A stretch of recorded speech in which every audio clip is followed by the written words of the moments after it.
Step number 7. Dissolution of partnership firm. Sum number 12. Step number 7. 7 step जो है 7 step है payment of liabilities. Step number 7 payment of liabilities. In this problem balance sheet में आपको दो liabilities दी है. There are two liabilities given in the balance sheet.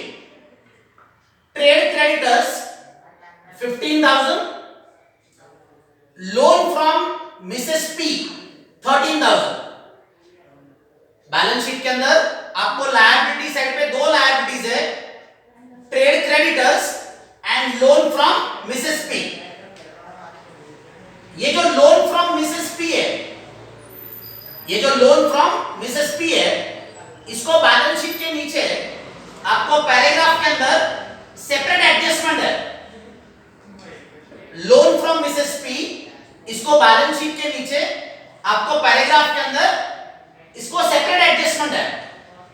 Balance sheet के नीचे जो पैराग्राफ दिया है, बैलेंस शीट के नीचे का paragraph first line,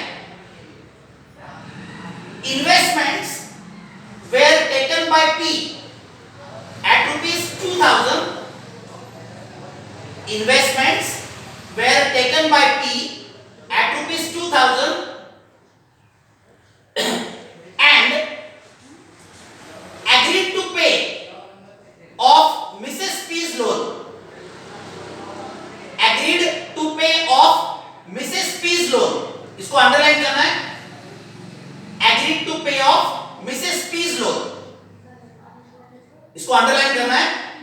Agreed to pay off Mrs. P's loan.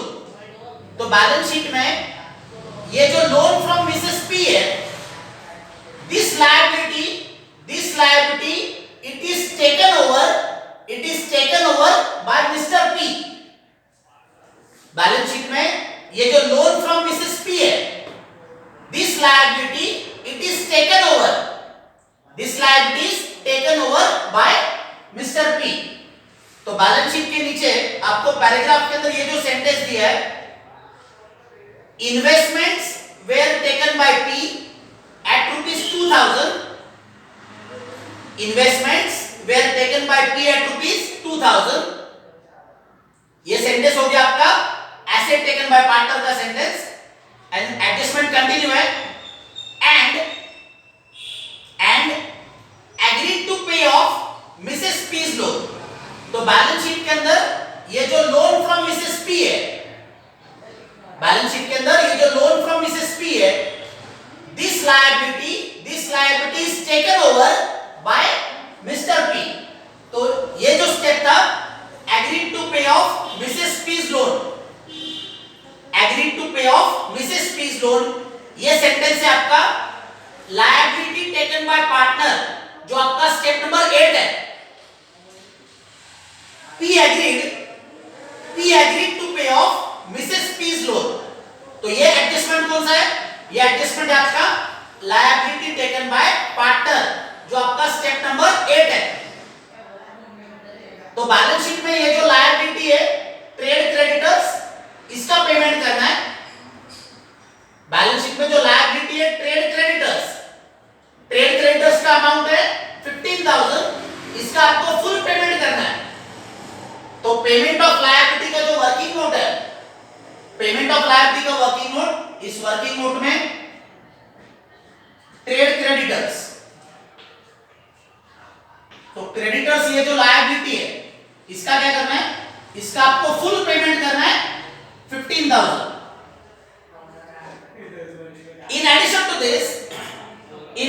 this, balance sheet के नीचे पैराग्राफ के अंदर one more sentence is given. Balance sheet के नीचे जो पैराग्राफ है उसका second line, during realisation 5,000 were required to pay for discounted bill dishonored. During realization rupees 5,000 were required to pay for discounted bill dishonored. यहाँ पे underline करना है, 5,000 rupees required to pay for discounted bill dishonored. During realization, rupees 5,000 were required to pay for discounted bill dishonored. तो discounted bill dishonored, तो this is payment of liability. तो this is the additional liability to be paid. ये क्या है? ये additional liability है, इसका भी आपको पेमेंट करना है. बैलेंस शीट के नीचे जो पैराग्राफ है इसका second line, during realisation rupees 5,000 were required to pay for a discounted bill dishonored. तो discounted bill dishonored, this is also payment of liability. This is the additional liability to be paid. This is the additional liability to be paid along with the balance sheet liability. तो balance sheet में जो trade creditors है, balance sheet में जो trade creditors है इसका full payment किया 15,000, and in addition to this one more liability you have to pay, discounted bill dishonored. Discounted bill dishonored, this is also payment of liability, amount है 5,000. तो इस सम के अंदर आपको दो लायबिलिटीज का पेमेंट करना है. एक ट्रेड क्रेडिटर्स, तो ट्रेड क्रेडिटर्स है 15,000, इसका फुल पेमेंट किया है, ट्रेड क्रेडिटर्स का फुल पेमेंट किया है. और बैलेंस शीट के नीचे पैराग्राफ में दिया है during realisation 5,000 were required to pay for discounted bill dishonored. तो discounted bill dishonored, this is additional liability you have to pay. तो टोटल पेमेंट जो है, टोटल पेमेंट हो गया आपका 20,000. तो पेमेंट ऑफ लायबिलिटी का टोटल 20,000. तो 20,000 रुपीस का जर्नल में एंट्री लिखना है.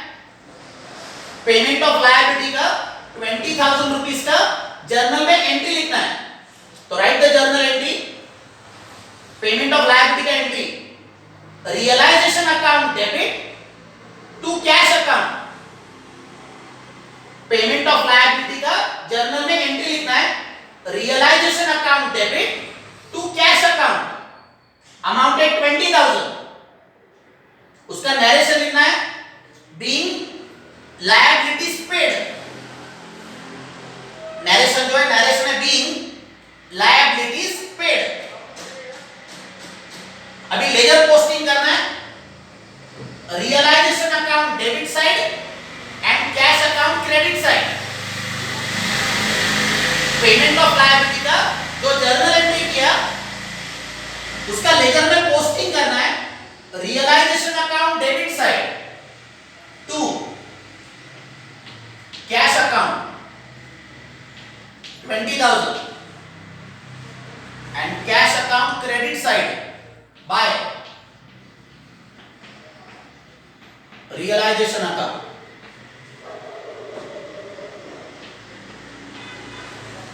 तो realisation account debit side to cash account and cash account credit side by realisation account, amount है 20,000.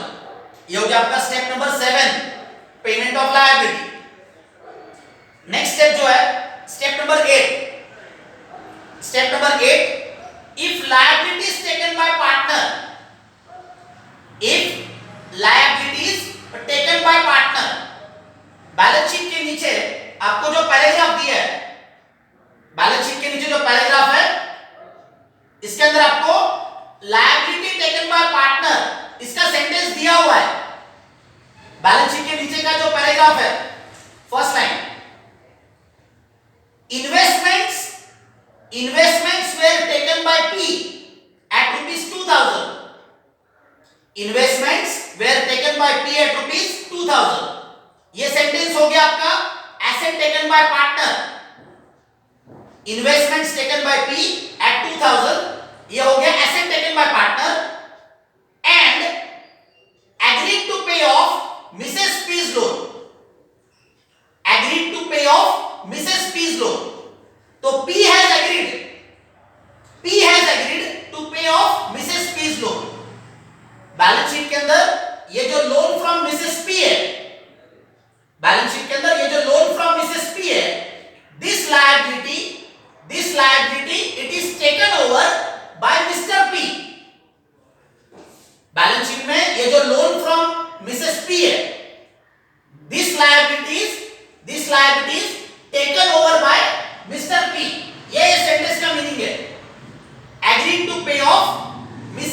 पीस लोन, तो लायबिलिटी टेकन बाय पार्टनर इसका जर्नल में एंट्री करना है।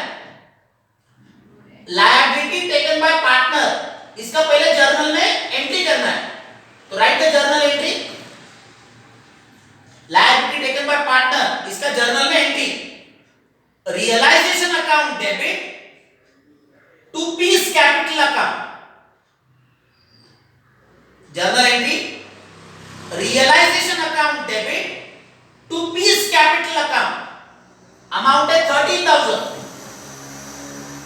Journal entry liability taken by partner इसका journal entry, realisation account debit to P's capital account, amount है 13,000। उसका narration, narration being liability taken by partner, being liability taken by partner, इसका ledger posting करना है। Entry है realisation account debit to P's capital, amount है 13,000, इसका ledger account में posting करना है। तो realisation account debit side to P's capital account 13,000 and peace capital account credit side by realization account, amount P के कॉलम में 13,000,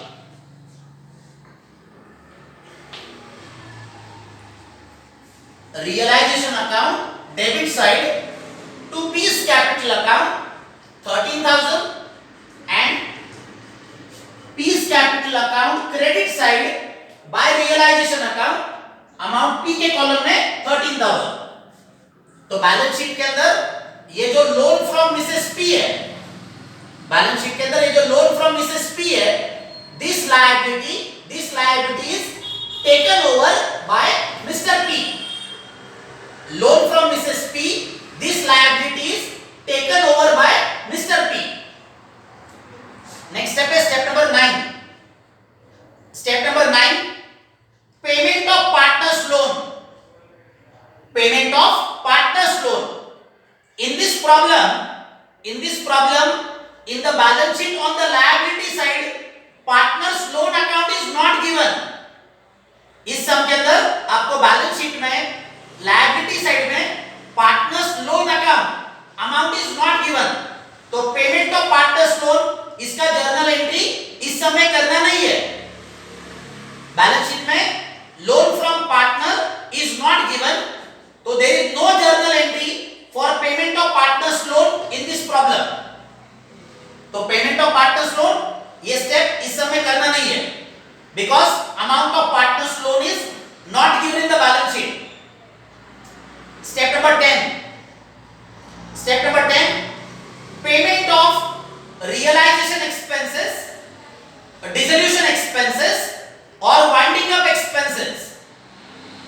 Step number 10, payment of realization expense, dissolution expense or winding up expense. Balance sheet के नीचे third line, balance sheet के नीचे जो paragraph है उसका last line, expenses of realization were ₹800. Expenses of realisation ₹800। तो पहले जर्नल में 800 रुपीस का एंट्री लिखना है। रियलाइजेशन एक्सपेंसेस का जर्नल में एंट्री लिखना है, तो write the journal entry, realisation account debit to cash account. Journal entry जो है realisation account debit to cash account, amount है 800, अमाउंट इज 800। उसका नरेशन लिखना है, being realisation expenses paid. Journal entry realisation account debit to cash account, amount है 800, narration उसका being realisation expenses paid. इसका ledger posting करना है, realisation account debit side account 800 and cash account credit side by realization account 800. Journal entry है realisation account debit to cash account, तो उसका ledger posting किया है, रियलाइजेशन अकाउंट में लिखा है डेबिट साइड में टू कैश अकाउंट 800 और कैश अकाउंट में लिखा है credit side by realisation account 800. Next step है step number 11. Step number 11 profit on realization और लॉस ऑन रियलाइजेशन. अभी रियलाइजेशन अकाउंट क्लोज करना है. रियलाइजेशन अकाउंट का आपका डेबिट साइड ग्रेटर है, रियलाइजेशन अकाउंट का डेबिट साइड ग्रेटर है, तो रियलाइजेशन अकाउंट का डेबिट साइड टोटल इसमें से माइनस करना है क्रेडिट साइड, डिफरेंस को लिखना है बाय लॉस. तो realisation account debit side total 88,200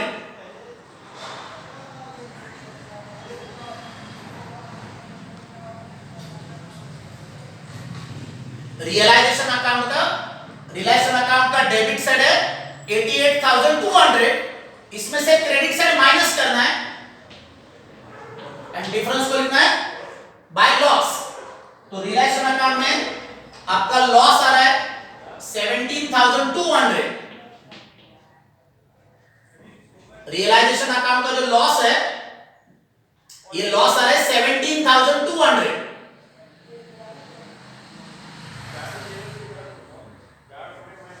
तो रियलाइजेशन अकाउंट डेबिट साइड है 88,200, क्रेडिट साइड माइनस किया, लॉस आ गया 17,200. ये जो लॉस है ये लॉस को डिस्ट्रीब्यूट करना है P, Q and R. Ratio जो है पार्टनर्स का रेशो है 3:2:1. प्रॉफिट शेयरिंग रेशो है 3:2:1. तो रियलाइजेशन अकाउंट का लॉस इसका डिस्ट्रीब्यूशन P का शेयर आ रहा है 8,600, Q 5,733 and R 2,867. Realisation account का लॉस है 17,200, इसको डिस्ट्रीब्यूट किया है, डिस्ट्रीब्यूट करना है 3:2:1. तो P का जो लॉस है P का लॉस आ रहा है 8,600, Q 5,733, R 2,867. लॉस का बाइफर्केशन P का शेयर है 8,600, Q 5,733, R 2,867. ये जो लॉस है रियलाइजेशन अकाउंट का जो लॉस है, रियलाइजेशन अकाउंट का लॉस इसको पार्टनर्स के कैपिटल अकाउंट में डेबिट साइड में ट्रांसफर करना है. रियलाइजेशन अकाउंट का ये जो लॉस है इसको पार्टनर्स के कैपिटल अकाउंट में डेबिट साइड में ट्रांसफर करना है. तो partners capital account debit side to realisation account. P के कॉलम में 8600, Q 5,733 and R 2,867. Realisation account का लॉस इसको पार्टनर्स कैपिटल अकाउंट के डेबिट साइड में ट्रांसफर किया है. पार्टनर्स कैपिटल में लिखा है डेबिट साइड में टू रियलाइजेशन अकाउंट. P के कॉलम में 8600, Q 5,733, R 2,867. इसका जर्नल एंट्री करना है, इसका जर्नल में एंट्री लिखना है. Write the journal entry. P's capital account debit 8,600, Q's capital account debit 5,733, R's capital account debit 2,867 to realisation account. Journal entry जो है, journal entry P's capital account debit 8600, Q's capital account debit 5733, R's capital account debit 2867 to realisation account.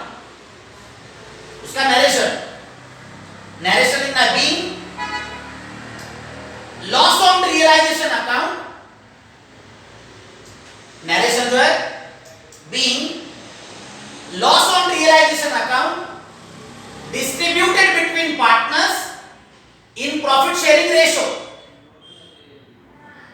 Narration जो है, narration है being loss on realisation account distributed between partners in profit sharing ratio. Last step है भी settlement of partners capital accounts. Partners के capital accounts close करना है and partners के capital account का जो डिफरेंस है वो कैश अकाउंट को ट्रांसफर करना है। लास्ट स्टेप जो है, लास्ट स्टेप है settlement of partners capital account through cash account. Partners capital account close करना है एंड पार्टनर्स कैपिटल अकाउंट का डिफरेंस वो कैश अकाउंट को ट्रांसफर करना है। आर जो पार्टनर है, आर का डेबिट साइड ग्रेटर है। आर जो पार्टनर है, आर का डेबिट साइड टोटल करना है, इसमें से क्रेडिट साइड माइनस करना है। तो आर का डेबिट साइड टोटल 2867, आर का डेबिट साइड टोटल 2867, इसमें से क्रेडिट साइड माइनस करना है और क्रेडिट साइड माइनस करके डिफरेंस को लिखना है बाय कैश अकाउंट।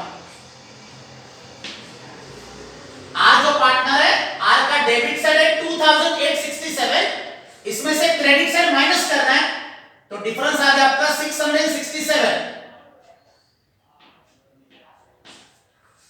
तो पार्टनर्स कैपिटल अकाउंट में, पार्टनर्स कैपिटल अकाउंट में क्रेडिट साइड पे लिखा है by cash account.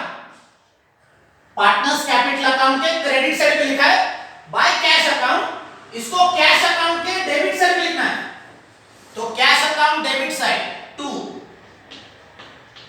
Hours capital account 667। R जो पार्टनर है, आर का डेबिट साइड 2867, इसमें से ये क्रेडिट साइड 2200 माइनस किया है तो 2867 में से 2200 माइनस किया है, रिमेनिंग अमाउंट आ गया 667। इसको क्रेडिट साइड पे लिखा है बाय कैश अकाउंट। तो पार्टनर्स कैपिटल में क्रेडिट साइड में बाय कैश, इसका इफेक्ट दिया कैश अकाउंट के डेबिट साइड में टू आर्स कैपिटल अकाउंट 667। इसका जर्नल एंट्री करना है, 667 का journal entry cash account debit to R's capital account. Journal entry जो है cash account debit 667 to R's capital account 667। इसका narration being balance of R's capital account. Narration जो है being balance of R's capital account received through cash account. Journal entry है cash account debit to R's capital account 667। Narration इसका being balance of R's capital account received through cash account. जो next two accounts है P and Q. P का credit side total, P का total है credit side 23,600, Q का total है 15,400। P जो partner है, पी का टोटल है 23,600, क्यू जो पार्टनर है इसका टोटल है 15,400। इसमें से डेबिट साइड माइनस करना है एंड डेबिट साइड माइनस करके जो डिफरेंस आएगा वो डिफरेंस को आपको लिखना है to cash account, to cash account.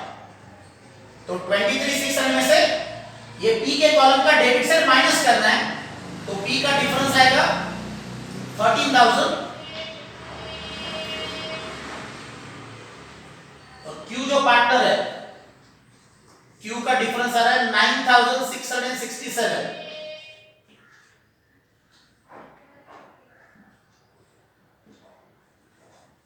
P का जो डिफरेंस है, P का डिफरेंस आ रहा है 13000, Q का डिफरेंस आ रहा है 9667। तो पार्टनर्स कैपिटल अकाउंट में डेबिट साइड पे लिखा है to cash account, partners capital में डेबिट साइड पे लिखा है टू कैश, तभी कैश अकाउंट के क्रेडिट साइड पे जाना है, तो cash account credit side by P's capital account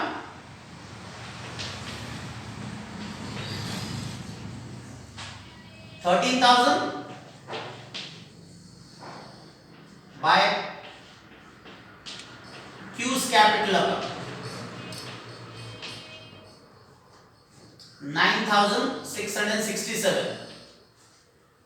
तो पार्टनर्स कैपिटल में लिखा है डेबिट साइड में टू कैश अकाउंट, तो कैश अकाउंट में लिखा है by P's capital account by Q's capital account.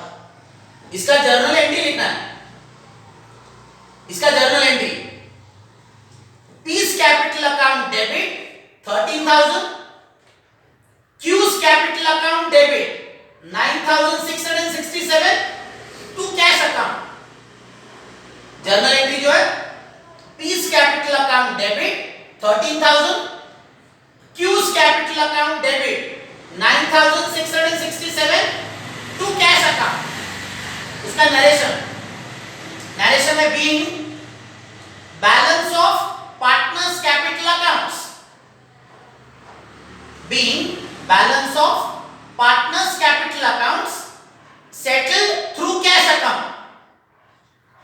Narration जो है being balance of partners capital accounts settled through cash account। And फिर ये कैश अकाउंट को क्लोज करना है, तो कैश अकाउंट का टोटल है 43,467। कैश अकाउंट का debit side and credit side total 43,467।